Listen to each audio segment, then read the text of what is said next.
Ever wondered what's really going on behind the scenes of your favorite website? You know, under the hood. Well, today we're going to pull that curtain back. We're going to deconstruct a live website piece by piece and see the actual code that makes it all tick. So here's how we're going to break it down. Think of it like the anatomy of a website. First, we'll look at the blueprint. That's the HTML structure and its built-in security.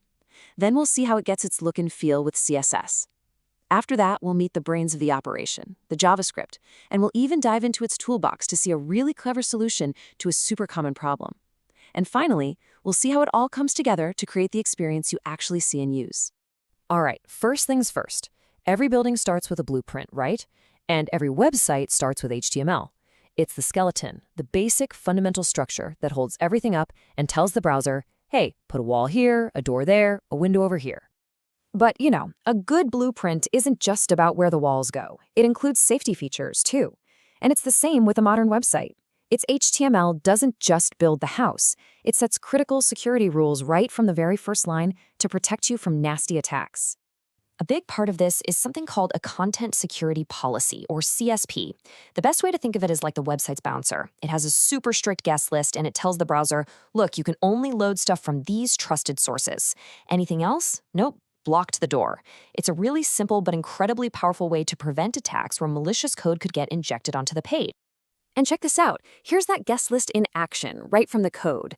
The developer has explicitly said it's okay to embed content from trusted places like YouTube and SoundCloud, but it's going to block anything from some random, untrusted site. This is absolutely a crucial first line of defense. So, if HTML is the skeleton, what's next? Well, that would be CSS. It's the skin, the clothes, the paint on the walls. CSS is what gives a website its personality and makes all the difference between a bare, boring frame and a beautiful, finished room. And CSS isn't just about static things like colors and fonts. It handles motion and interactivity. This little snippet of code right here, it's basically a recipe for a simple animation called Fade In Up. It's a set of instructions for how an element should appear on the screen. Here's how it works. It's actually super simple. The animation starts with the element at 0 opacity, so completely invisible. And it's also shifted down just a tiny bit, by 10 pixels. Then, it ends when the element is fully visible, that's 100% opacity, and it's moved back up into its final correct position. So what's the result of that little recipe? Well, instead of content just, bam, popping abruptly onto the page, it just glides smoothly into place. It's a tiny detail for sure, but dozens of these small, thoughtful touches are what create a really polished and professional experience for the user. Okay, now for the real magic. Let's talk about the brains and the central nervous system of the website, JavaScript.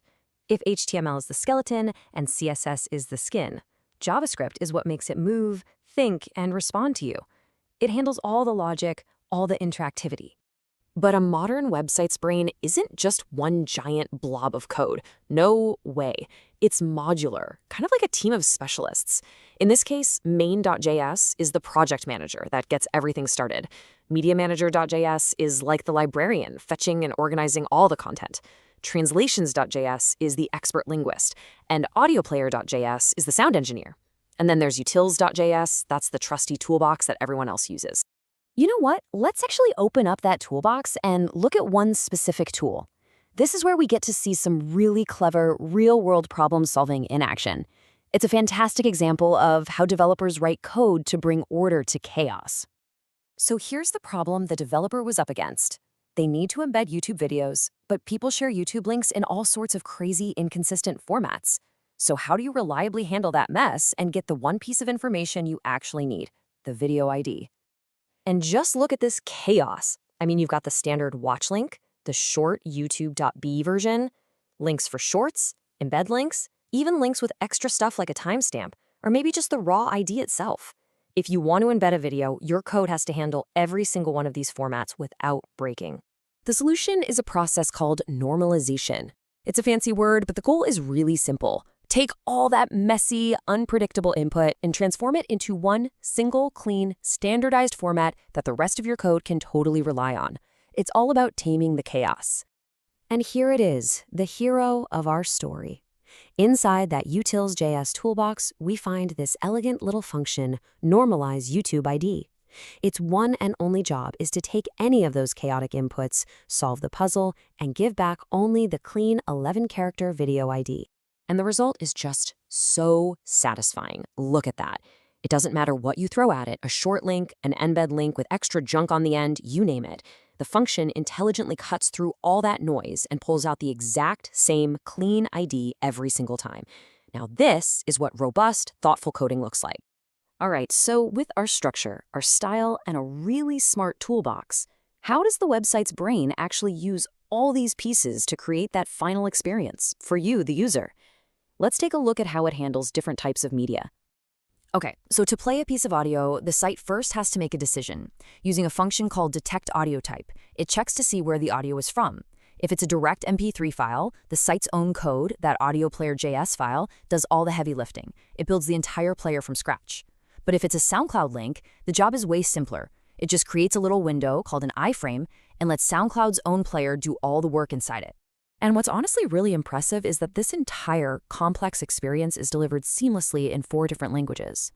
That translations.js file we mentioned earlier, it acts as a central library for all the text on the site. This makes sure that whether you speak English, Ukrainian, Russian, or Hebrew, the website feels like it was built just for you. So, as we've seen, building a modern website is about so much more than just writing lines of code. It's about architecture, it's about security, user experience, and really elegant problem solving. It just goes to show you that code isn't just cold logic. It's a form of modern craftsmanship with its own creativity and attention to detail. So the only question left is, what masterpiece will you build?